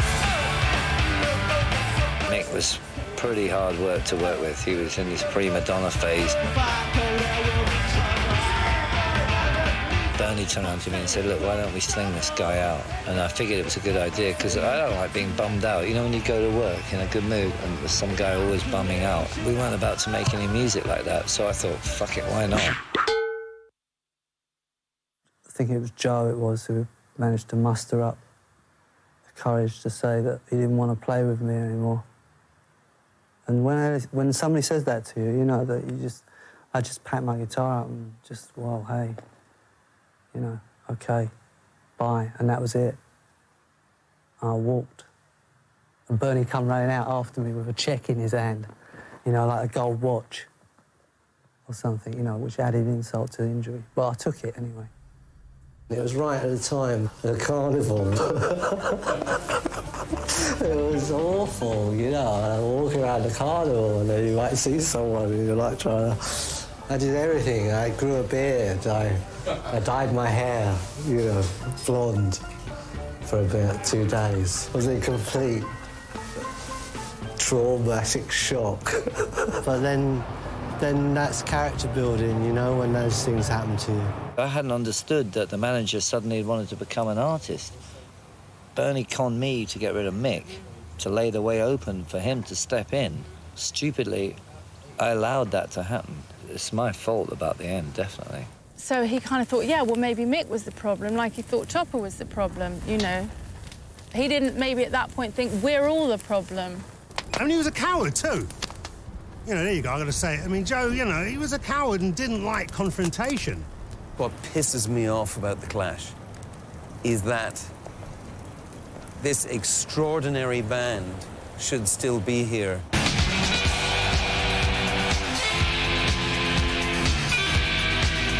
We had to restructure our group to get rocking again.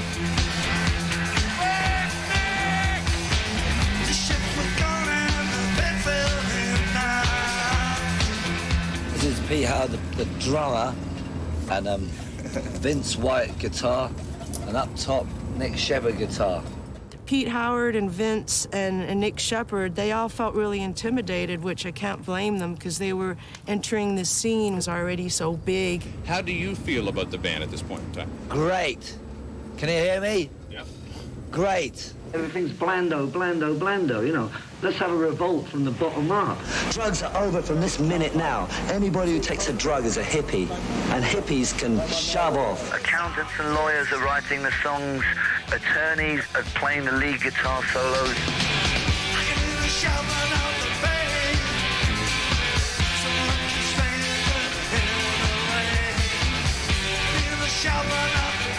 Tony Rhodes wanted to really take over big time, and he wanted to be the producer, and I let that happen. Everything was wrong. There was no vibe. It was all Bernard's ego. Eventually, I snapped. Strummer, he was a bloke to do the job. He was temporary. He wasn't permanent.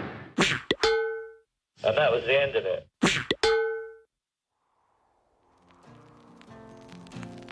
Karina, Karina, yeah, where you been so long? They used to ask me, so you think you schmucks can change the world, they'd say to us. They said it so often that you began to believe them, which is fatal.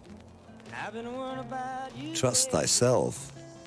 Baby, please come home. Joe came into Granada in 1984. He was looking for the Federico Garcia Lorca things. Quickly, the gossip spread in the city that this guy who is like a hippie, he's so dirty, he seems to be Joe Strummer. So I went to the bar and said, hey, are you Joe Strummer? He told me in Spanish, sí, hombre, ¿qué quieres beber?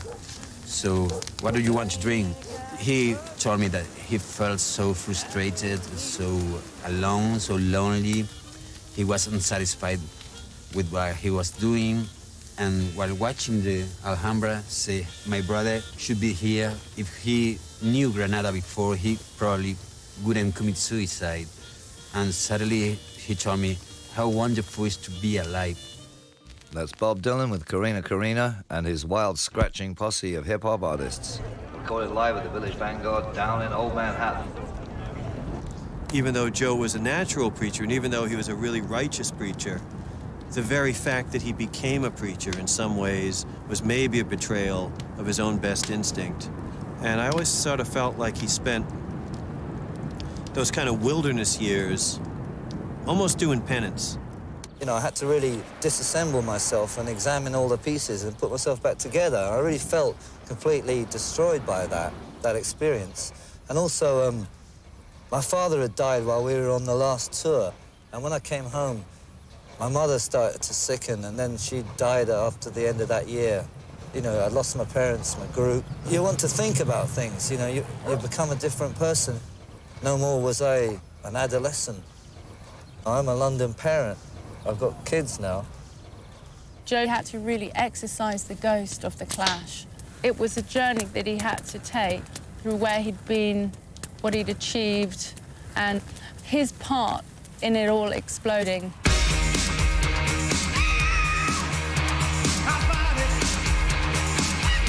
It's ironic that, you know, after Mick was cast out from the Clash, he was really the first one to break big with Boogaloo Dynamite. And Joe seemed to be spending his time doing a little bit of acting work and the odd soundtrack. The desert's beautiful at night. Beautiful but lonely. Some people don't believe in God. That was my first week on the picture, you know, and you have to, gun twirling takes about a month. I was 18 when I made Straight to Hell with Joe. I was broke, I was busted, I was in love with a total loser, and I had no place to go in London. And I called Joe, and him and his wife and his children took me in like I was, you know, their family. It's great having kids, because that brings you back down to earth. You do find yourself shouting, turn the bloody music down, you know, turn that rabble. I guess it's some sort of learning thing that we've got to go through. Us rebels thought that we could somehow escape, you know, but it's all in us somewhere, isn't it? We become our parents slowly but surely. I saw him withdraw. He would just completely cut off and go to his cabin or his cell or his whatever he created that was very private, and he'd retreat to that and he'd do his thing. So I suppose in the conventional term, he wasn't 100% brilliant father. When he was on, he was fantastic, and when he was off, he was just not available. He really loved those girls. There were a lot of uncertainties with Joe, but that was one thing that was very clear. You were lead singer of The Clash for many years, and... Many. Now you're hanging around. Are you looking to form another band? No, I'm kind of just doing a bit of music for film. But I'm not really looking at that as something to do long term. I'm more like trying to get my bearings, you know. It takes a while to recover from 10 years on the road with one group, you know. I can't seem to snap into it that quickly. I got a phone call from him, like, you know, Xander, we're up here in San Francisco, you know, at Russian Hill Studio, and I want you to come up and bring your Spanish guitar. You know, it was like, that was the message. That was my call to arms to be a part of that Walker soundtrack. I think Walker is one of the finest things that he ever did. He was really proud of that. No one's ever heard it, but don't mind. I am actually in it as an extra. I grew a beard and grew my hair really long. I ran about wearing rags.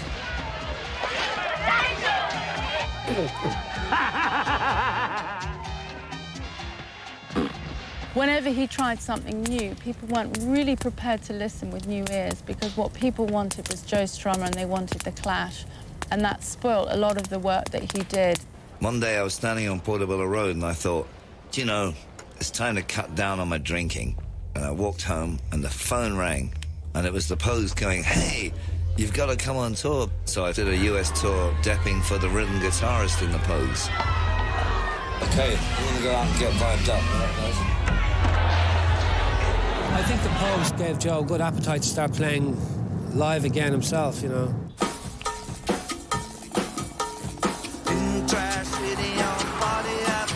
I put together a nice little group for this permanent record film. I called it the Latino Rockabilly War. I wrote the music and then I went out for 3 nights looking in all the little clubs and bars and little underground scenes that are happening in Los Angeles. I just picked the musicians from watching them. I already knew Xander because he worked on Walker, but I picked the rest up from jazz clubs and bohemian dives, you know. In Trash City, that's Party Avenue. I got a girl from Kalamazoo. In Trash City on the transit line. I put you on hold, but you're looking fine. He was looking for a drummer in his band, and he said, I've got the guy. I said, who? He goes, Ramon Bajaranda. I said, is he good? He goes, I don't know, but his name's Ramon Bajaranda, man. He's got to be good. We got to hire him. Of course, he was not in the band, unfortunately. He hired my former drummer, Jack Irons, and he's a pretty phenomenal beat keeper. I thought that was pretty amazing because at the time, Jack was in a mental institution. And so Joe was like, that's okay. We'll get him a ride to and fro every day and he'll come into the studio and, you know, he'll have a job and we'll make this record.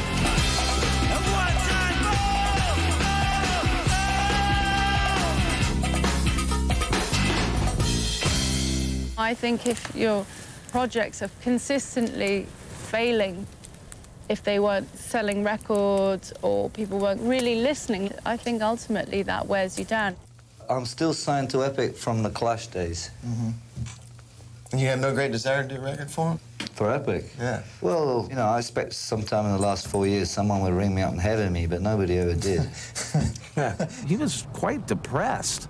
He was not happy. I mean, the whole process of Earthquake Weather, in retrospect, I see it as he had masterminded his own death at Epic, you know? Just fucking release me once and for all. I mean, I'm gonna take a $500,000 budget and make a $500,000 art record. And they hated it. I had the head of the label and a bunch of the sort of brass from Epic assembled at Baby O Studios in Hollywood to hear the record. I can't find him anywhere, and he's not at the studio. And I go to the house, and I see in the driveway there's a yellow piece of legal paper nailed to the door. Dear Jerry, : don't be mad, dash. I wish I still had this. I've gone to the desert. We'll be back on, Sunday, Monday, Tuesday, Wednesday, Thursday, Friday, Saturday, and then he circled Thursday. Joe couldn't just write, I'll be back Thursday. Probably didn't even know until he saw all the days of the week written out in his own hand. Thursday. And he came back Thursday, and it was too late. Everyone had gone back to New York, and he made that record a self-fulfilling prophecy, I think. He didn't have his confidence back yet. The guy fucking intended on shooting himself in the foot, sabotaging his career, and possibly any kind of relationships that he had that he didn't want to be in. He needed to make some serious changes in order to be happy. He had to find a place in himself where he was happy with just being Joe and letting go. It was part of the reason why I shut down shop after earthquake weather, because I realised I was contracted to these people on a never-ending contract. So I was kind of fucked, and I decided to bore them out. For the next 8 years, I figured out how to get out of the contract. I guess it was kind of a dark period for him in some ways when we became friends. You know, he had a lot of frustrations about his life in general. I'm sure other people have brought up, you know, the Strummer's law of no input, no output, because he was always interested in taking things in. You know, that period maybe was very important for him and fertile, but I think maybe a little painful at times. And I cornered him in the kitchen. And I said to him, Joe, do you think we'll ever work together again? And it's one of the most brilliant things he ever said to me. He said, don't be stupid, man. I was like, and it was like one of those ambiguous, like, Joe-isms. It's like, don't be stupid, man, of course. Or don't be stupid, man, move on, it's over. Jim asked me to be in his film Mystery Train. And he said that Strummer was going to play one of the parts. I was as nervous to work with him than if you told me I was going to work with Marlon Brando or De Niro or somebody, you know, that it was Strummer. I was like, all right, just calm down. It's okay. You could do this. I was hoping that maturity would arrive. I'm still waiting at the station for it. Yeah, I found you can't just walk in there and expect to get a result. Sorry. A bit like you couldn't really walk into a studio if you never thought about music and put down a good album. Used to go from high to down easily. He was really emotional. Good morning, Saudi Arabia. Kicking off Desert Shield Network, FM 107. And we started off rocking the Casbah. I saw him crying because he saw in the news an American bomb prepared to be thrown in Iraq, was reaching Rock the Casbah. He was crying. He told me, hey, man, I never could think that a song of mine could be reaching as a death symbol in a fucking American bomb.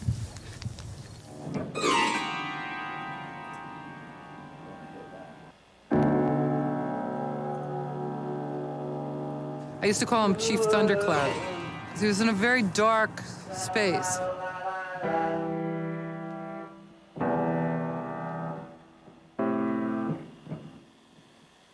I did this film called When Pigs Fly, and I benefited because he was so anxious to make music.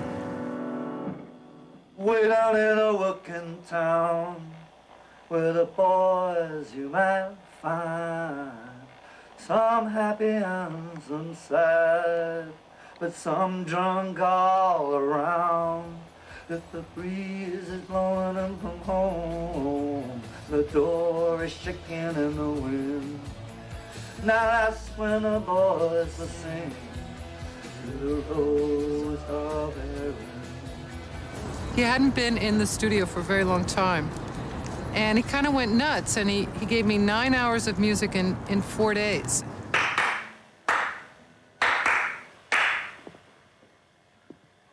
Oh no! bollocks.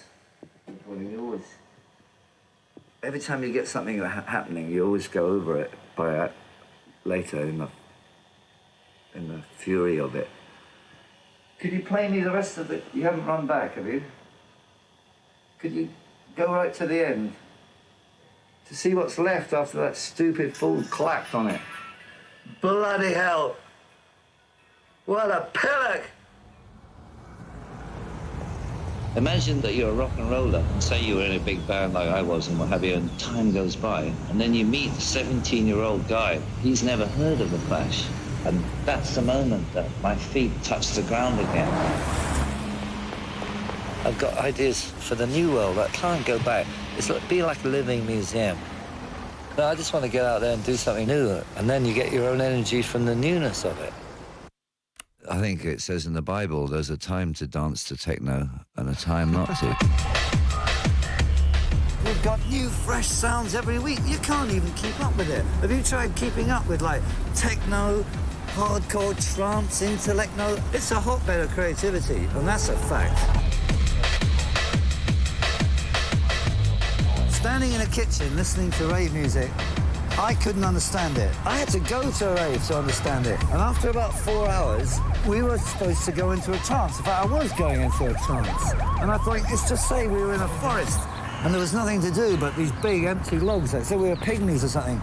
We'd end up, what would we be doing by about lunchtime? We'd be standing around a log with big sticks and we'd be going, dum, dum, dum, dum, dum. There's an anti-criminal justice act in England which is banning parties, raves, repetitive beats, more than 10 people in the field. And it's only made the underground stronger because you have to band together to fight the common thing. It was a case of that as well with punk. You can see the hippie thing about it, you know what I mean? Punks were hippies with zips. People began to kick hippies around, but quite frankly, I am a hippie. I want to be a hippie, you know? Punks and hippies are now fighting together here in England. It's the same thing they want. In fact, you can't tell them apart. And they're coming together in some new, strange style. The first original Strummer campfire probably started at Glastonbury. He loved the kind of community aspect and the techno thing he suddenly got. You know, once it was there, once it was instilled in his brain, he instantly understood it and became a champion for it. There's no better place to be on this whole island than right here, right now. I think this is some sort of gene memory. This is my theory. It's in our blood over here to have these kind of big meets. I bet you if we were standing here like maybe 2,000 years ago or whatever, you know, there'd be something like this going on. But Joe was looking around the world for different inspiration. This is Andres Landero, the king. Cumbia music, African music. Jason Mayle brought this lovely music to us. We are riding on it. We love it. We play it all the time. Joe was marrying Luce, and I just felt really happy for him because he seemed very happy. It helped to ground him and to help focus him and give him a base to grow from and to start his new music and give him a bit more confidence in himself. And I think Joe really appreciated being Joe Strummer and not being the ex-Clash member. Joe was a very spiritual person. He always had an interest in kind of American Indians, the Incas, Mexicans. But he did love the image and the symbolism attached to a campfire. It was very, very important to him. He saw it as a great opportunity to express himself, but in a really quiet way. I think Joe was fed up with shouting. And there's nothing better than people wandering through and sitting down, because a campfire itself is a very comforting thing. You sit there, you get warm, and you talk. Last train of Nashville, you got on board. You packed up your medicine and you left it at a word. He would go off for hours on end and come back with people from all walks of life, none of whom we knew. He just enjoyed talking to people. He enjoyed listening. He used to learn so much. You don't dance to techno anymore. He's always thinking of other people all the time, about extra tents, extra sleeping bags for everyone. It was an extension of the whole ethos of Glastonbury. For him, it was a form of alternative living with your friends. In Rastafari, we say more fire, and it's not supposed to be a violent thing. It's about purging and cleansing and rebirth and rising phoenix-like out of the ashes. So maybe that's what he was tuned into.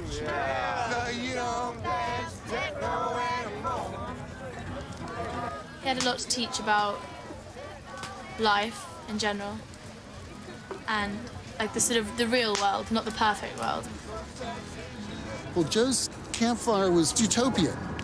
It was re-exploring the rules, re-exploring how you can make music. And it's like going back to the Druids. Yet the experience was pushing the envelope, trying to find something new. Well, we hadn't seen each other for nearly 25 years, and Joe bumped into my daughter, and he gave her a note, and it just said, "Nothing's changed. We're all old hippies at heart. Come and have a campfire."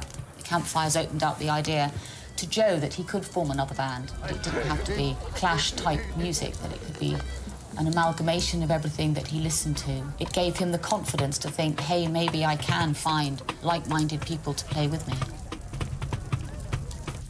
Joe challenged you and he provoked you. In fact, the last time I saw Joe, I had an argument with him because he was trying to tell me not to stop smoking.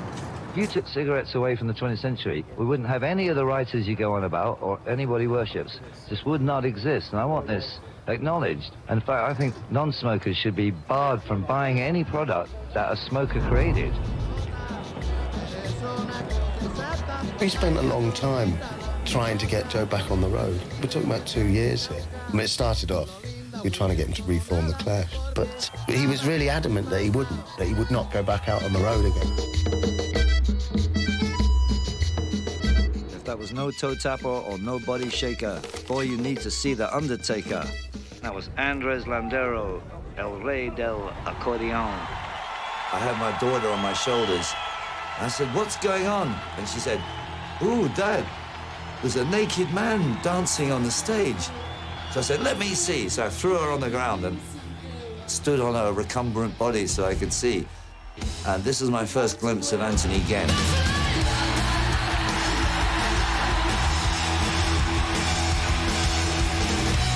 And then I met him after that performance. I was kind of drunkenly saying to him, "Come on, man, you're fucking Joe Strummer. Get up off your ass and make a fucking record. You know, we need you." I just didn't expect him to turn around and say, "Yeah, okay, I'll do it with you."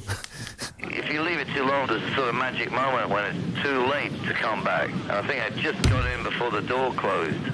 Please welcome Joe Strummer and the Mescaleros.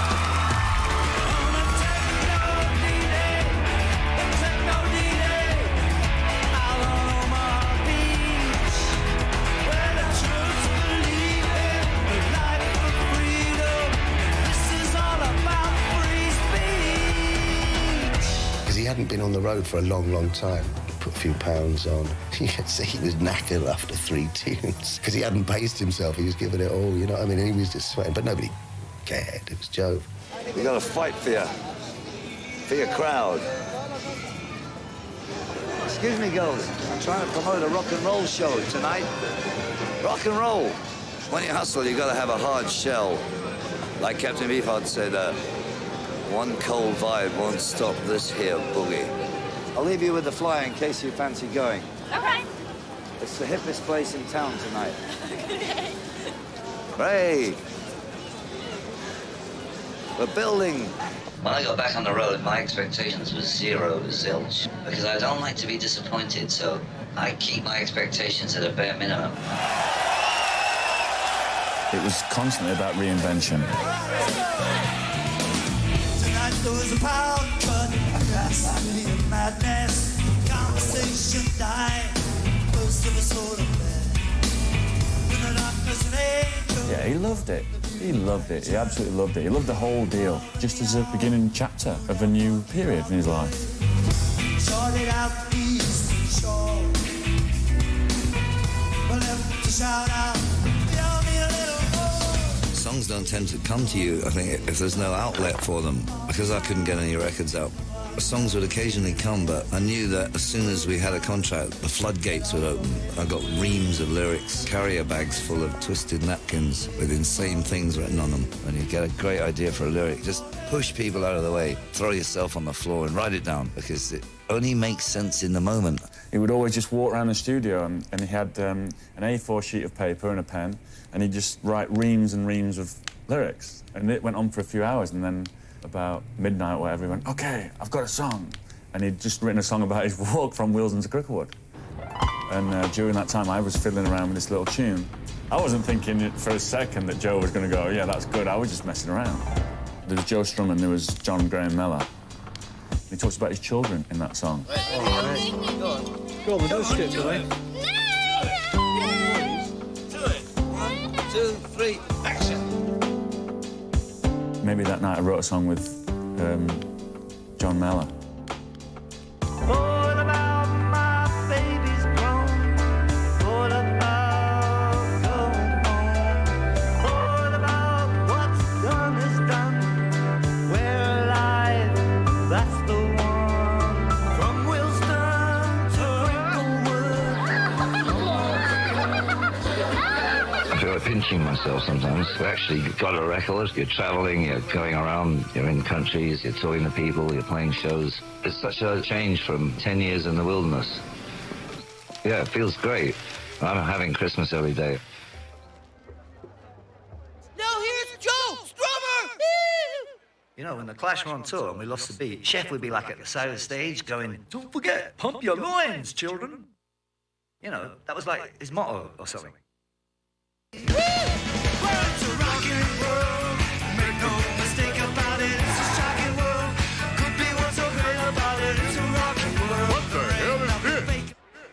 Whenever we hung out, all of us brought sunglasses when Joe called saying, "We're going out," you know, because you knew you'd be up at dawn somewhere with Joe. You would get a message like, "I'm coming into town," and you would take your vitamins and get your rest. And if Joe could find a piano, he would play with Junko Partner. Like it's, 5 o'clock in the morning and we're all singing to Junko Partner in some ground floor apartment in the East Village. Slowly but surely, my drug addiction became much more severe. He's seen that movie. He knows how that movie ends. So there's only one thing to do, and that's cut that guy loose. I was staying in Portsmouth at the time. I hadn't seen Joe for a few years, and I saw him in the bar, and he kind of looks at me and goes, "Have you got an instrument with you?" So I just said to him, "Where's your violin?" He said, "In the car." I said, "Go and get it."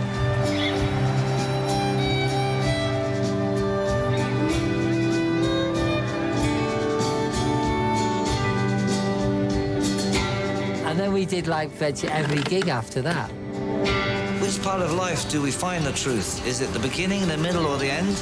Or is it all quasi-truth? I approach everything in my life with a punk rock attitude. In fact, punk rock means exemplary manners to your fellow human being. I have a record program on the World Service. I just play records for half an hour. When I asked how many people are listening to this slot, and he flicked through a book, they said 40 million. I said, "Are you kidding me?" And he said, "No, 40 million. Just brings the idea of the globe sharply into focus." Maybe that opened my eyes to hearing things that aren't in the complete Western music groove. I've always kept that going, finding strange records and trying to learn from them. So it's not to keep it too narrow, because if you keep it very narrow, it's going to kill the life in the music.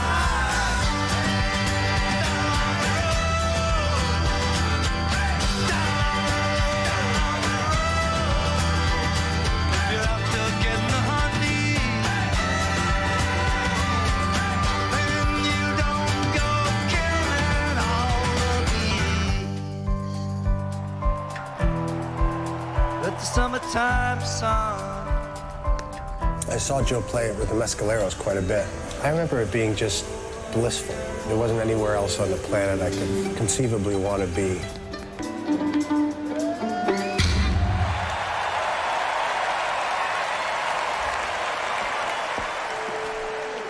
Tokyo, typhoon coming in the city of sand. Oh. I love you.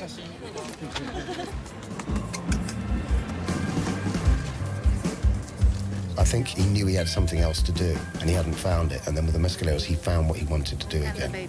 I think it was as important to him as the Clash. I don't have any message except don't forget you're alive, because sometimes when you walk around the city or when you yourself are in a bad mood, you can think, hey, wait a minute, we're alive. We don't know what the next second will bring.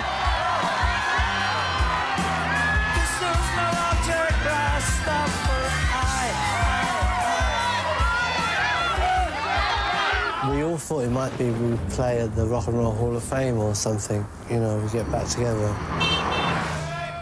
But it wasn't to be that. It was something more appropriate in a way. The 2002 strike, we felt we deserved more money. And we didn't think we was being greedy, we was actually going for the average wage of that particular sector. We wasn't seeming to get our message across. Joe realised that there was more to our cause than what the papers and the government were saying. For Joe to come out and do such a gig for us was a great morale booster.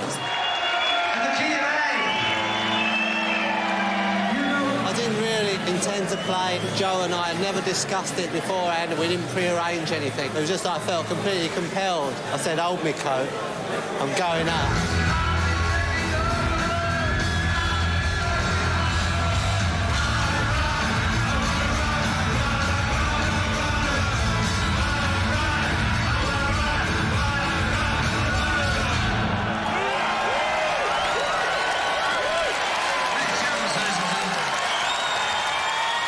That was actually the first time that Mick and Joe had appeared on stage together since the breakup of The Clash.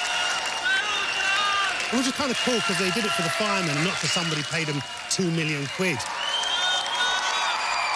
And that's the end of the first series of Joe Strummer's London Calling. And if you want a second series, please write in.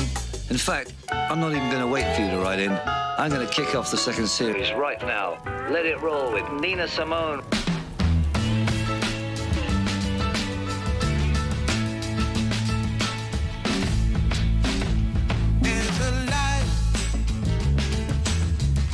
Certain kind of light it's never shone on me. I want my whole life to be. He did this incredible Christmas card. They were a series of islands with campfires on them and people heading towards them, drawn by the campfires in little boats. And it was his vision of heaven, I think, this place where people joined and were together. It was all done very last minute, as always. I think I posted them on December the 21st. So a lot of people received them the day he died. He was a genuinely happy man. There was no pressure, so there was just joy in what he was doing. He just went like that, on the sofa, reading The Observer, I think. He died of a congenital heart defect, which we were all totally unaware that he had. It could have struck him down at any time. None of those things can really last forever, and I think in a way, it's kind of greedy of people to expect it to last forever because that's people like, that's their fire burning at extra strength for us, you know, and that's kind of a lot to ask of people to burn like that. Tens of thousands of emails that came in were saying, Joe, thank you. You changed the way that I thought and felt about life. His mythology is cast in reinforced concrete. And it's probably helping to hold up the Trellick Tower right now. You know, when you and I carried him into that chapel, you felt like you put a bit of weight on. I think that strat must have been in there. He doesn't.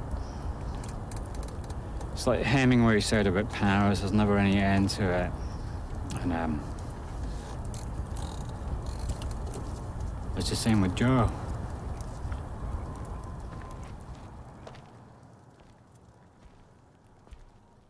And so now I'd like to say, people can change anything they want to. And that means everything in the world. People are running about following their little tracks. I am one of them.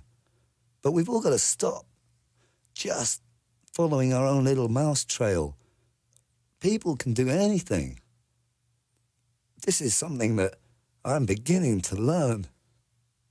People are out there doing bad things to each other.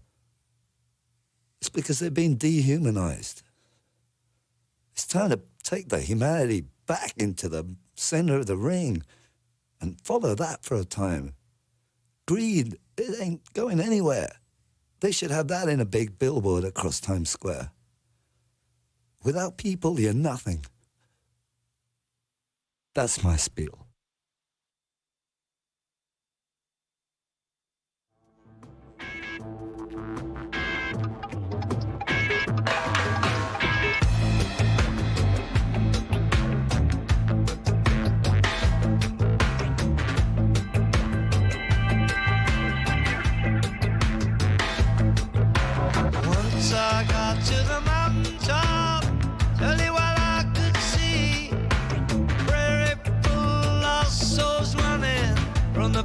of iniquity. Where the hell was Elijah? And what do you do? The prophecy came was through. We gotta take the walls of Jericho. Put your lips together and blow to the very top.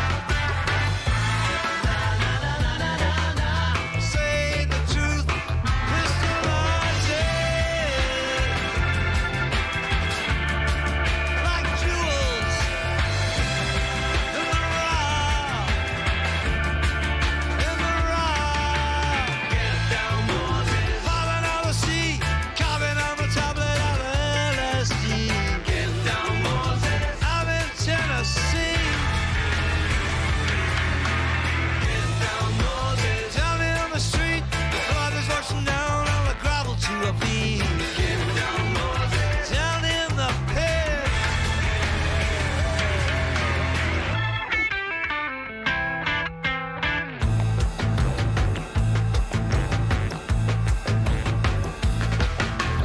Lying in a dream, across the battlefield, crashing on a downtown strip.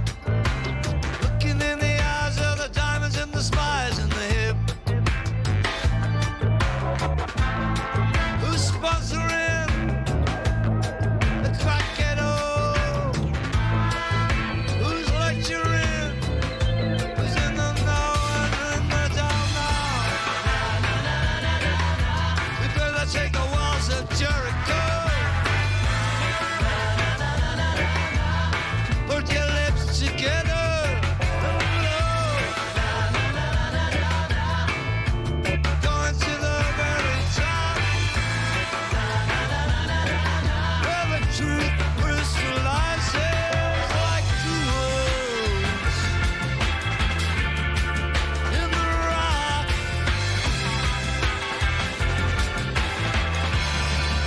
In the rock. The eagle's ivory, you gotta make a new friend out of old enemy. Back in Tennessee. Down in the drift, got a lot of reasoning in a dread head. Down in the street.